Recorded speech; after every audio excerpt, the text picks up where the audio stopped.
Sequels! Good sequels, bad sequels, we all know what they are, and if not, a sequel is just a continuation of a medium that most likely already felt complete, but it just adds more. That's basically how a video game series is structured, of course, and that includes Sonic the Hedgehog. Today, we'll be comparing every sequel that has ever been made in mainline Sonic. I wrote the script months ago, and now I have to feel like I have to specify every sequel will be here. Like how Lost World sequels to Generations and such like that doesn't have to just have the 1 and 2 format. So without further ado, now let's look at every sequel.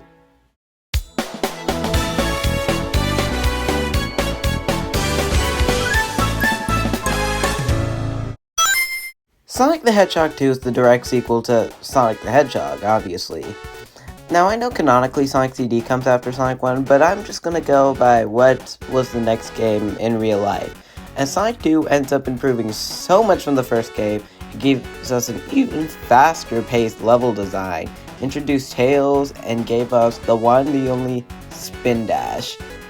And that is just one of the most iconic Sonic moves ever. Sonic the Hedgehog 2 is just a perfect sequel, but you've probably already heard it from someone else by this point, so I guess let's move on to Sonic CD. Sonic CD, my beloved, is a horrible sequel. Now, do I think Sonic CD is better than Sonic 2? Well, yeah, I think it is, but in terms of how much of a sequel it is, it's kinda terrible. Because, Sonic CD is a lot more, exploration-based, which is, it's a lot, it takes a lot more cues from the first game. And if it was in the middle of Sonic 1 and 2, I think it would have worked a lot better. But for the place it's in, it just feels kind of awkward, if that makes sense. It's you had one step forward with Sonic 2, and then a half step back with Sonic CD. Believe me, I still think Sonic is a great game. But from a sequel standpoint, it kind of sucks. I know you all are ready for me to glaze Sonic 3.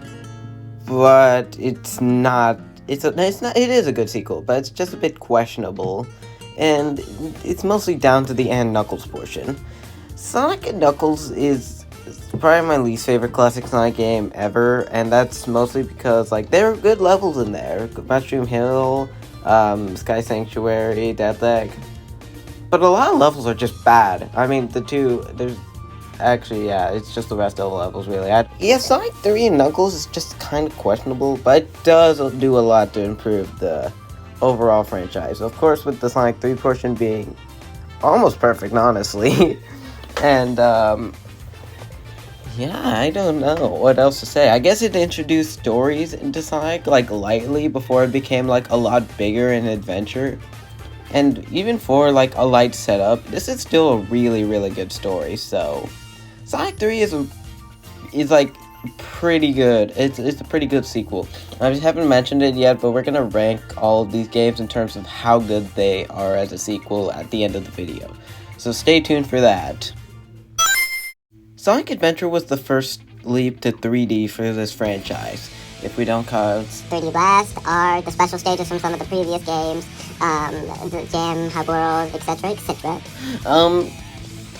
Sonic Adventure was the first mainline game to be in 3D, and Adventure perfectly translates the classics into a slightly more realistic 3D environment, and you've probably heard some stuff like this 1,000 times already. It's a really good sequel to Sonic 3. But again, it's kind of hard for some of these games, for me to call them sequels, because of the fact a lot of them change gameplay styles. This is going from 2D to 3D. So it's a bit difficult in that sense, but it's tolerable. Just wait till we get to Lost World. It'll be a lot worse, I promise. Sonic Adventure 2 is, it has the number 2, so it's easily just meant to be a sequel, unlike a lot of these other games. And that's kind of always confused me, to be honest, because story-wise, Adventure 2 takes almost nothing from Adventure 1, to be honest. It's more of a gameplay style sequel type thing. I don't know. Anyway, it is quite a fine sequel. It arguably disimproves some stuff, but I really, really liked this game even more than Adventure 1 by a long shot. So, yeah, I believe this is a pretty damn good sequel. There's no I can say. Now, next game is Sonic Heroes, and I just want to let you know, I've been looking up, general consensus of these games for the next couple, since I've not played every Sonic game, so yeah. My only two consoles are my Nintendo Switch, a PlayStation, and I guess I also got my laptop to play the adventure games. So, letting you know that ahead of time. Sonic Heroes, either you love it or hate it, or you haven't played it, such as I. As a sequel, I think the idea is cool, but could have been developed in a more adventurous style, if you get what I'm saying, because this is kinda a big departure from the adventure games, to be honest. Things are a lot more cartoony, it feels a lot more classic, to be honest, and the story is also toned way down. Obviously, it was meant to be a kinda soft reboot, from the adventure games, if that makes sense, but yeah, it's Sonic Heroes as a sequel is just kinda okay. It could have been so much more, but it never strove to be much more anyway, so it doesn't matter. Okay, I know Sonic 06 has had a quite 180 recently due to the whole Project 06 and most of the nostalgic people getting big YouTube channels, but it is a horrible sequel in every way, from butchering characters to the bad gameplay. It ditched every new innovation Heroes made. The cast of characters, they ditched Big and the Chaotix, and yeah, it's a bad game, as sensible people online have said.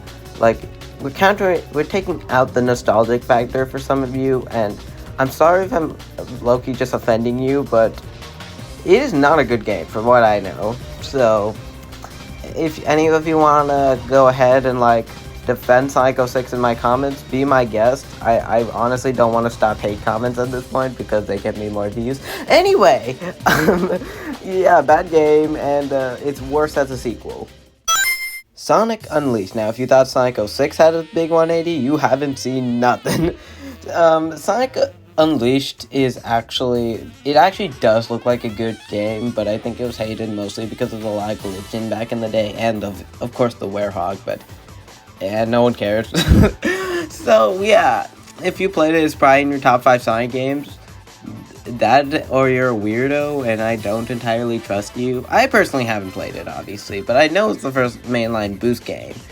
So, this game isn't a bad sequel, and considering what the last game was, this is for the better.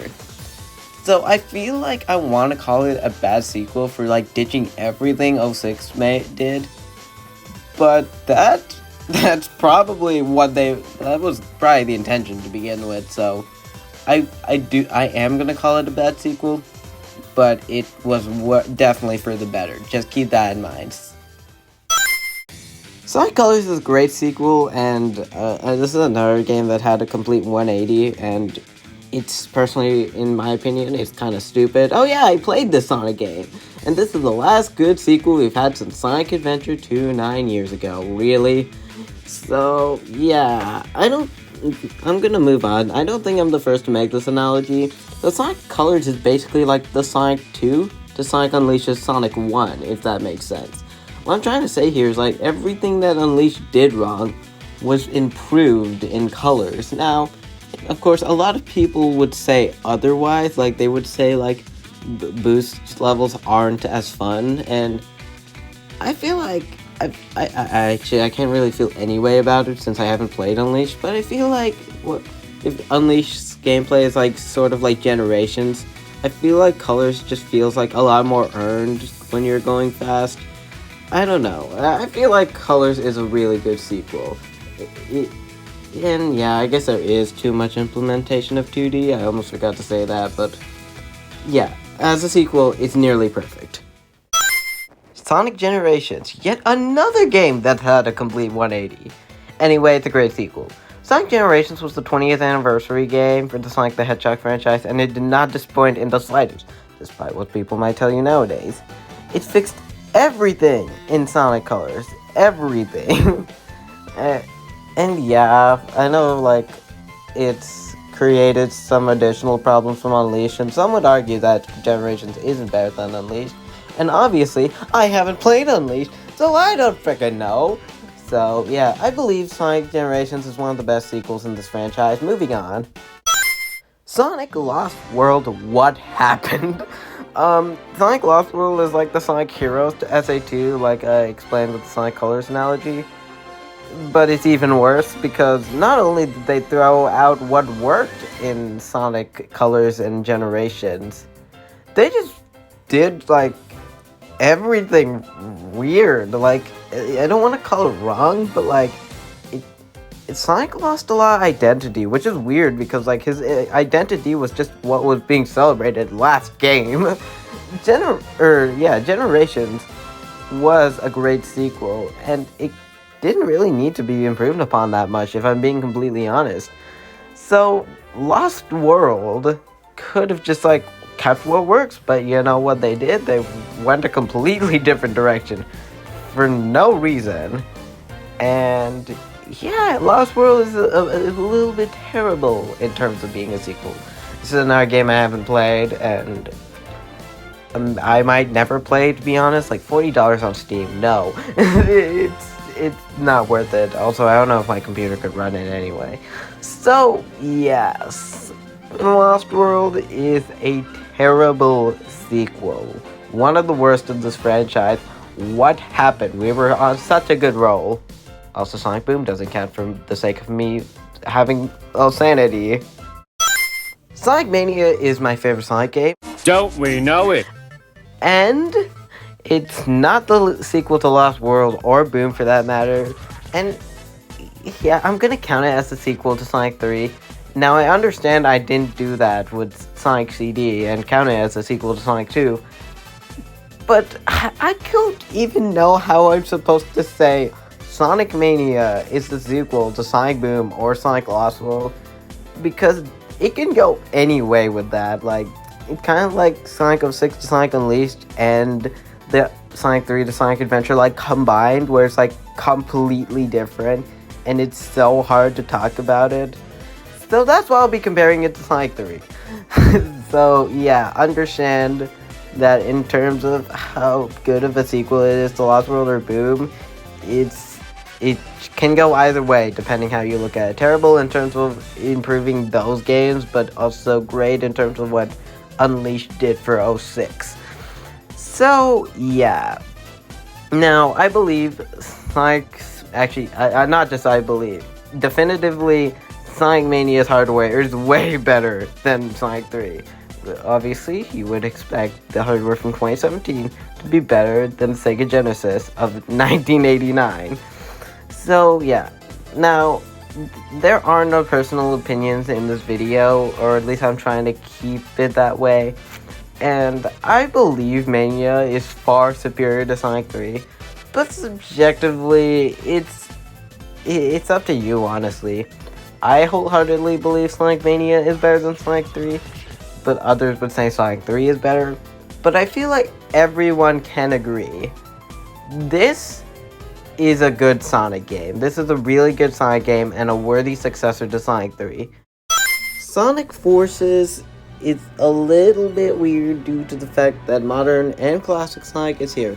Now, that was the same way it was in Generations, but I kind of just want to mention classic Sonic as an afterthought, being a horrible successor to Sonic Mania, considering Mania is technically the prequel to this game.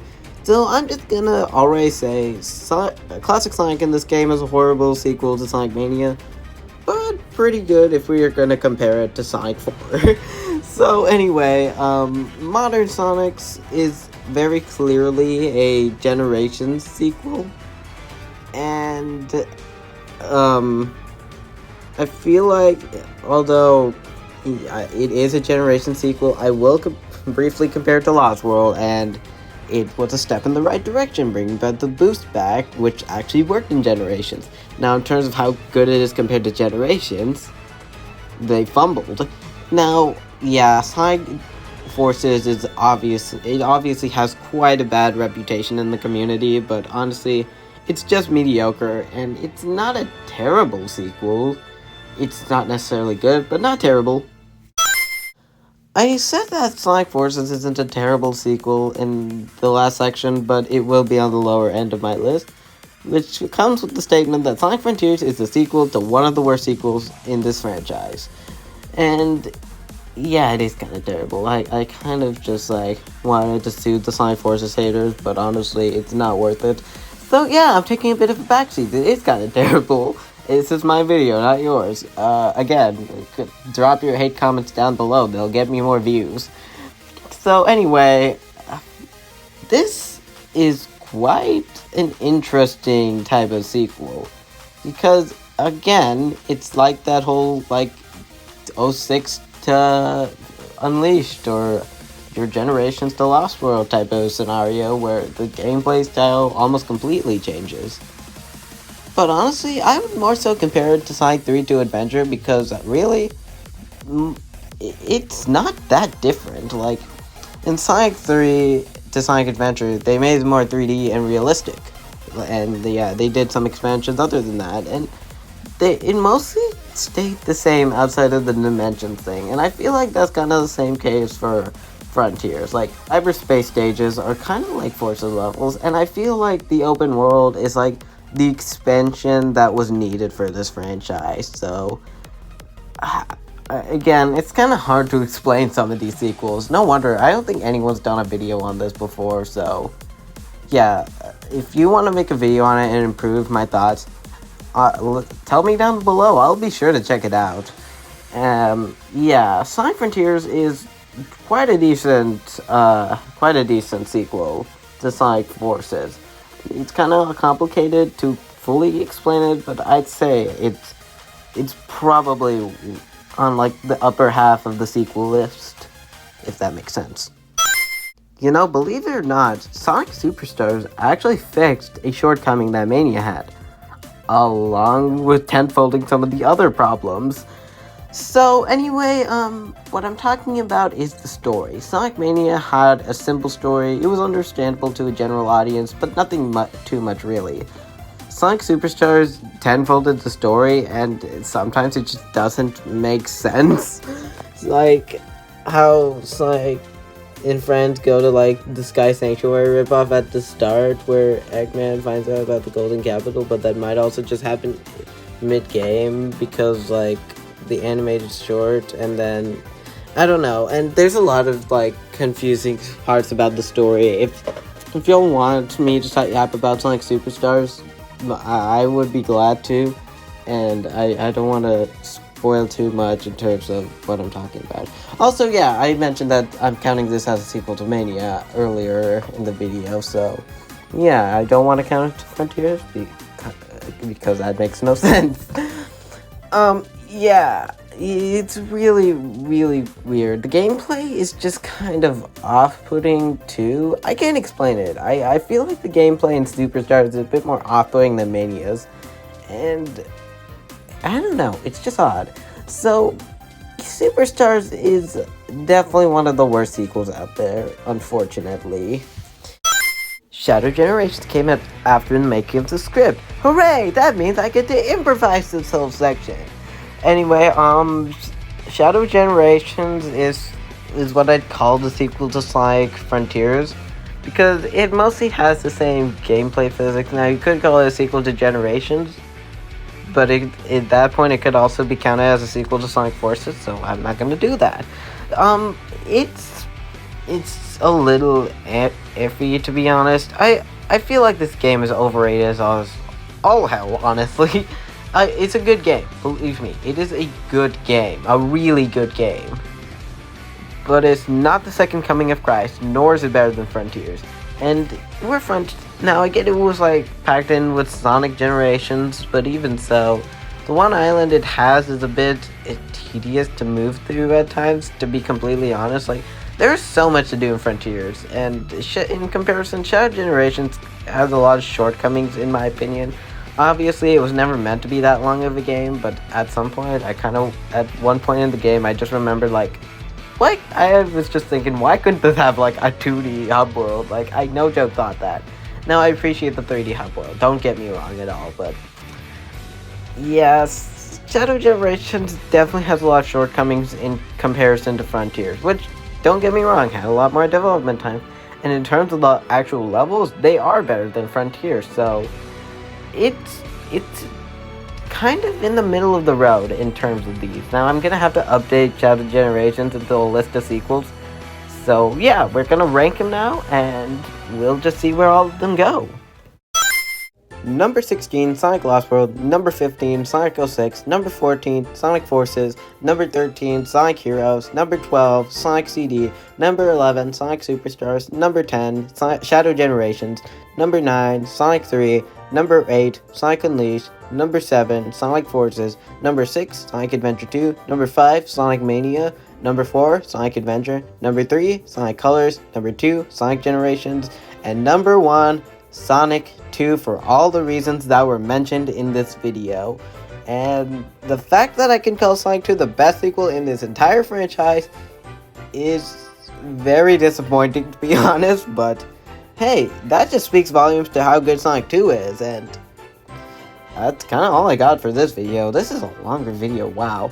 And yeah, this is just going to be the end of the video, and I appreciate you guys for making it this far. This is a longer video, as I just said, and yeah, by the way, this is probably going to be my last video before, like, the school year too. I also want to put that out there, so yeah, wish me luck during the school year. I don't know if I can ever make a lot, like, this long of a video ever again before the school year, to be completely honest, so I guess I'll see you next time.